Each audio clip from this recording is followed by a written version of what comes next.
Welcome to FRC Media News for Thursday, June 2nd, 2022. I'm Keith Tebow. A member of the Fall River City Council has resigned. High school graduation season begins this week, and the Fall River Pride Committee readies for its annual Pride Festival coming up this weekend. All that and more coming up. Fall River City Councilor Trot Lee resigned this week, noting the need to tend to family matters. In his resignation letter submitted to the City Council this week, he said, quote, "Due to family matters, I must submit my letter of resignation to no longer serve on the Fall River City Council, effective immediately. I wholeheartedly appreciate everyone who reached out to me regarding the death of my mother, and it has been an honor to represent the city with you. I wish the council all the best in the daunting task of serving our city. I also want to extend my appreciation to the mayor's office and Mr. Aiken, along with the city clerk's office. It was an honor to serve with all of you. Thank you also to the voters who confided in me to serve on the council for the past 2 terms, and those who helped me achieve this position." Lee was currently serving in his 2nd term as city councilor. He was first elected in 2019. Mayor Paul Coogan had this to say about working with Councilor Lee. Trot and I kind of came in together, I think.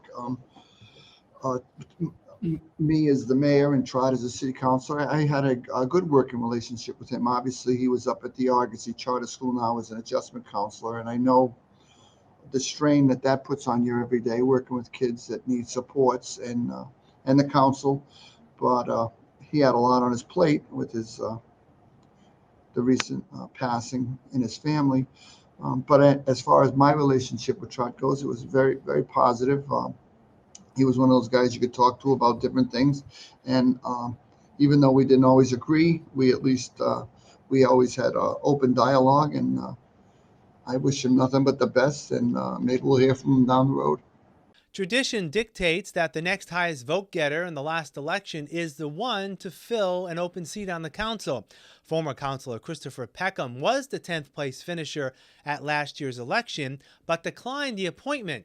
The next person in line and the new city councilor is newcomer Laura Jean Washington. The life of Fall River teenager David Almond was celebrated last week at the dedication of a tree and bench in his honor at Heritage State Park. The 14-year-old autistic teen died in October of 2020 from neglect. State Representative Carol Fiola organized the event. She said David's tragic death led to fundamental changes in how to deal with child abuse and neglect within the state's Department of Children and Families and the Fall River Public Schools. We're all here because David's life and death impacted us all. We felt the dread that came from this tragedy and felt the fear that this could happen to another child.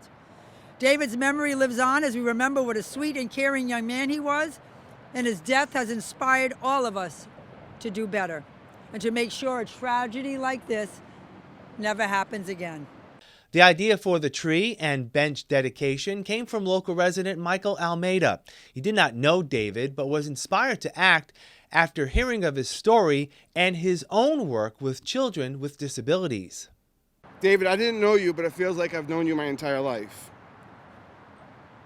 We don't have the answers of why the Lord called you home so young. We wish this was just a dream. We are all wishing you would walk back into our lives, but on Wednesday, October 21st, 2020, the Lord called you home as one of his young, beautiful angels. Your love and life lives on inside of all of us, and we will hold on tight. David, I leave you with this, with a beautiful tree planted in your memory and a bench overlooking the beautiful scenery and boats in the water. You would love this. I hope the angels know what they have gained. Please watch over your brothers Michael and Joshua, as well as Grayson, and help guide them through life. They are going to need it. David, you still have family and friends that still love you and are saddened that this happened, including your mom, who misses you very much and is devastated about this incident. Please watch over all of them and us, David. Rest in everlasting peace, little man. David, just know that this tragedy will be prevented from happening again because of you. This isn't goodbye, but it's we'll meet you soon. David's father and girlfriend have been charged in connection with David's death. High school graduation season is underway in Fall River. Approximately 500 Durfee High School seniors are slated to graduate at a ceremony tomorrow night at 7 o'clock. The graduation exercises will be held at Mac Aldrich Field. Durfee Principal Matthew Damaris says each year showcases different students who follow similar paths. It's the culmination of their experience K to 12, whether it was wholly in Fall River or they moved in along the way. And it's just really, really rewarding to see students that join us as freshmen, move them to seniors, to see their development, to see their growth, to see them get focused on success and goals. And just the excitement that goes on with this time of year is always really energizing for me. And it is bittersweet, you know, when pomp and circumstances playing on the evening of graduation and we're walking in, you know, you start to tear up a little bit. If graduation is postponed due to inclement weather, Damaris says the ceremony will be rescheduled for either Saturday or Sunday. Durfee is nearing the end of its first year in the new school, which opened in September. Damaris says traffic continues to be an issue each morning and afternoon, but otherwise students and staff have adapted to the new learning environment. When we moved in September, we moved in and got going right away. So, you know, the learning curve was pretty steep, and things settled in by, you know, on a typical year, you're going to see things settle in by October. We felt that settle in after the 1st of January. And what we've noticed is that even though we've got straight corridors, we've got a much bigger school and we need more eyes on the hallways. So, you know, some of the way we operate as administration with security has changed a bit. And we're still learning and growing. So I think that when we have some time to reflect this summer, you know, we'll be able to say what worked and what didn't. Real-time adjustments would be making sure kids were getting to class and making sure the hallways were managed.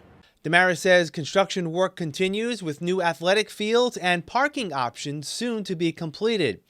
During the year, there were social media reports of students vandalizing the school and exhibiting general misbehavior. Damaris says those actions are normal. When you put 2,300 students in a building, teenagers, some things are going to happen from time to time.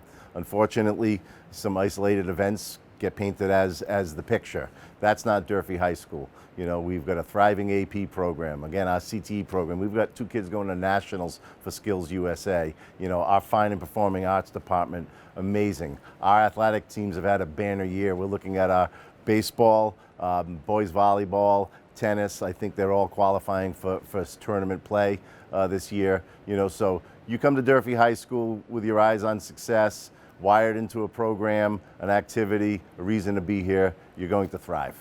Diamond Regional Vocational Technical High School will be holding its 2022 graduation next Thursday at 6 p.m. Diamond Assistant Superintendent and Principal Andrew Ribello says the over 300 graduates joined those during the last 2 years in overcoming obstacles caused by the pandemic. Every year, it's truly special to see our young adults cross the stage and be recognized for their hard work. But this group in particular is special, right? What they've had to deal with the past 2 years is unprecedented. There's a term in education right now called academic learning loss, right? The students are behind because of the time they've missed, right? The disruptions to learning academically. It's deep, it's real, it's a lot of work to catch them back up, and they have to work very hard. Vocational schools have a even further challenge, and it's something called vocational learning loss. Right? I think I speak on behalf of Diamond and the greater Fall River community when I say we're the premier workforce preparation entity on the South Coast. To catch these kids up, it's been a lot, and they've had to work extremely hard to graduate with the same level of achievement that this community has come to expect from Diamond. So they've had to work extremely hard, and these graduates walking across the stage this year worked hard for this honor, and they deserve all the pomp and circumstance that they'll get on graduation day. Families attending the graduation will be allowed to enter the football field beginning at 5 p.m. If there's inclement weather, the graduation will be held next Friday, June 10th, also at 6 p.m. Throughout the pandemic, Diamond was ahead of the curve in welcoming back students to school in person sooner than other districts. Ribello says despite that, this past school year still had its COVID-related challenges. Coming back this school year, everyone thought it was going to be almost back to normal, and it really wasn't. And the spikes that we went through with COVID held a lot of students, a lot of teachers out. We tried to do the best we possibly could with setting up supports for students. We had check-ins while they were out for COVID with a counselor. Every single day they were out, if they were out for a medical reason or for COVID, so they could keep up while they were out. So I think the supports we've tried to put in place to try to help them continue learning while they were out is something that we really focused on this school year. The Mother Church of the Diocese of Fall River is in need of some major repairs. St. Mary's Cathedral is 166 years old, and Father Thomas Washburn, rector at the cathedral, says the facility is showing its age. Cathedrals like the Cathedral of St. Mary of the Assumption were built to stand the test of time.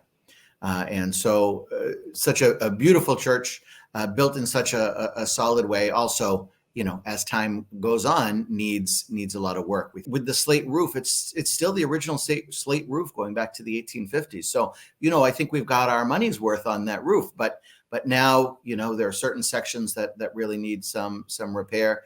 The same with the stained glass windows. Those are also late 1800s. And that's just, the way that stained glass is sort of glass stacked upon each other with some leading in between, just the literal weight of time begins to decay those windows. And, as you can imagine, you can't run to Home Depot for the repair. These are very specified sort of skills.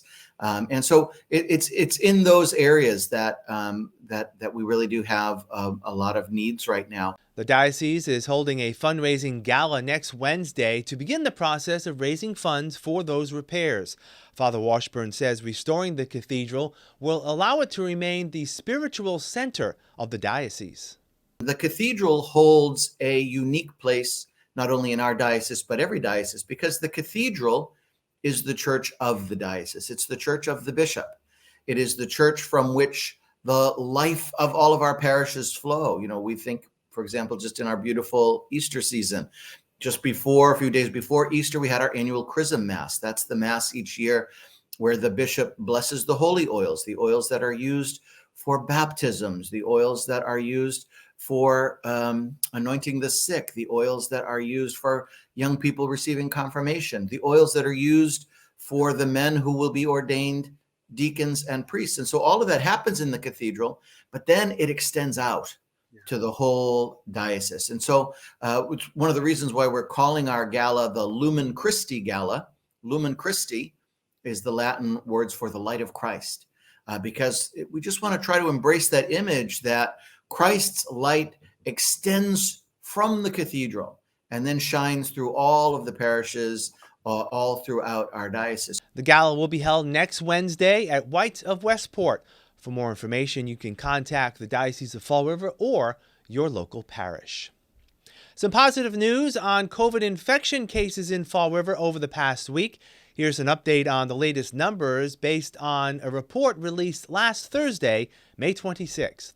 243 new cases of the virus were reported last week, down from 271 the week prior. Fall River now has 30,725 total cases of COVID since the onset of the pandemic. Again, vaccination rates remain flat. 70% of city residents receiving the first dose of the vaccine, 63% considered fully vaccinated, and only 28% of all city residents have received the COVID vaccine booster. We'll have more FRC Media News after this. Here are some job descriptions on the latest hot jobs list from the Mass Hire Fall River Career Center. Shipping order processor. Rector-Seal Fall River, located at 1244 Duval Street, is looking for a full-time shipping order processor, responsible for picking assorted product from rack locations, using barcode scanners, and loading them neatly by hand onto carts to be processed and shipped to customers. Job number 169-03781. Recovery Support Navigator. Star, located at 400 Stanley Street, seeks a full-time recovery support navigator, responsible for case management, network support facilitation, and case coordination. Job number 169-09461. Packer, Blount Fine Foods, located at 630 Current Road, is seeking a full-time third shift packer, responsible for the accurate and efficient packaging of divisional cup retail product. Job number 169-08848. Cold header, roll threader, and multi-die operators.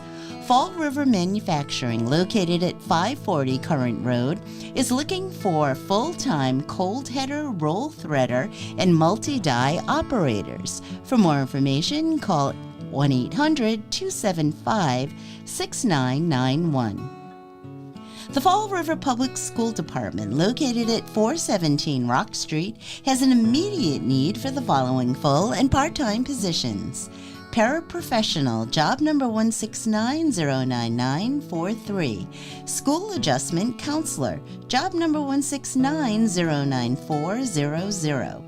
For more information about these or other positions, visit Mass Hire JobQuest at jobquest.dcs.eol.mass.gov or call the Mass Hire Fall River Career Center at 508-730-5000. Welcome back. The Fall River Pride Committee is set to host its third annual Pride Festival this Sunday outside Government Center. Pride Committee President Sean Connell says the annual festival has become a safe space to celebrate the advances the LGBTQ community has made in Fall River. Now I think there's a lot more understanding and acceptance as a lot more people have been able to come out. We really start to understand the differences between sexuality and gender identity and those kind of nuances. There's still a lot of debate and there's still a long way to go. People don't quite always understand all of that nuance and how important these identities are to how we form relationships with our bodies, how we form relationships with other people. I think there has to still be an ongoing conversation so people can understand that we're not here to be lewd, we're not here to be, all of these kind of things that we've been accused of. We're just kind of here to be existing out loud, that we form families, that we have families here in Fall River, that it's not bad to have two mommies, it's not bad to have two daddies, right? That families are formed in a lot of different ways, and that diversity is a strength of Fall River, not something that anyone should be afraid of. Connell says this year's festival will be the largest yet and will encompass the entire block around Government Center. We have over 50 vendors coming. We have dunk tank, we have some carnival games. We are actually closing down the city block. We're not just doing it in between the post office and Government Center. We'll be on the other side with the whole street shut down. We have live performances, we have food trucks. This is going to be one for the books. We're really, really excited to kind of be fully back outside, to be able to kind of have all of this space that the city kind of graciously actually suggested to us when we're like, oh, we might be a little bit bigger this year. And they were like, well, why not do a block party? And so that's kind of where we're at. So this is going to be our first full block party event. So we're super stoked about it. The Pride Committee has organized other events throughout the month of June. We're having our first ever LGBT prom, and that will be Friday, June 10th from 7 to 11. And then for the older crowd, we have a 21 plus crowd. We're having a little pub crawl at some downtown spots in Fall River on the evening of June 4th, the night before Pride. So you can come down and kind of have some food, have a drink with us before the big day. And then if you guys follow us on our page, the Fall River Pride Committee on Facebook, all of our other events are listed there. And the South Coast LGBT Network also has some other events all throughout the month of June to kind of celebrate every aspect of Pride. Last month, the Battleship Massachusetts celebrated the 80th anniversary of its commission. At a ceremony honoring the anniversary, Battleship Cove Executive Director Megan Rathbun gave us a look back at the ship's construction history. Construction began on her July 20th, 1939 at Bethlehem Steel's Four River Shipyard just up the road in Quincy. It was less than 2 months before Germany would invade Poland. The men and women who built her worked tirelessly, completing the majority of work on this ship in 2 short years. She'd be launched the 23rd of September 1941. At the time of her christening, the U.S. was not yet at war. In 1941, the crowd of thousands who attended the christening had no idea how quickly her guns would be called to defend the United States. As we know, less than 3 months later, with the attack of Pearl Harbor and other military bases on Oahu, the U.S. would officially enter the war, although Massachusetts herself would still be waiting in the wings. Final preparations and fitting out continued on Massachusetts until the 12th of May, 1942, 80 years and 2 days prior to today. We will wrap up this edition of FRC Media News right after this. Welcome to Hot Dogs and Cool Cats. Today we have Bastet. She is a 2-year-old, long-haired female. She was a stray. It does look like she's recently had some kittens. She is a total love bug. She loves attention. She likes to be held, although she's squirming a little bit now. Bastet would do well in any home with anybody. As you can see, she just wants to be loved upon and kissed. She's very affectionate. I believe, will be a great lap cat. She'll be a great addition to any family. As you can see, she's got beautiful, beautiful eyes. Kids are fine with her. As you can see, she tolerates being picked up, being held, being played with.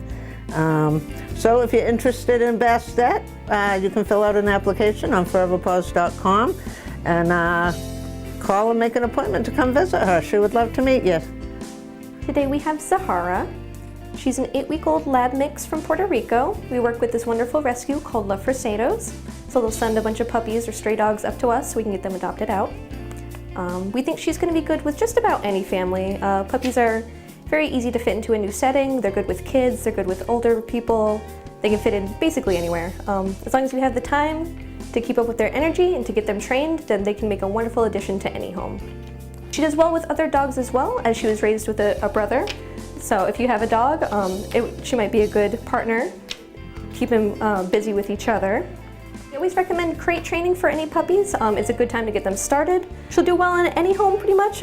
Kids over 5 are recommended, just so that they know the boundaries that puppies have. So if you want to come down and meet Zahara, you can come down to 300 Linwood Street, Forever Paws Animal Shelter, and you can fill out an application here and meet her whenever you're ready. That's all for this edition of FRC Media News. Please check out our website at frmedia.org for all the latest news and local information. FRC Media News airs Thursdays at 6 p.m. and Fridays at 5:30 p.m. For all of us here at FRC Media News, I'm Keith Tebow. We leave you this week with a brief look back at last weekend's Memorial Day activities, courtesy of our colleagues at Fall River Government Television. Thanks for watching. We'll see you next Thursday.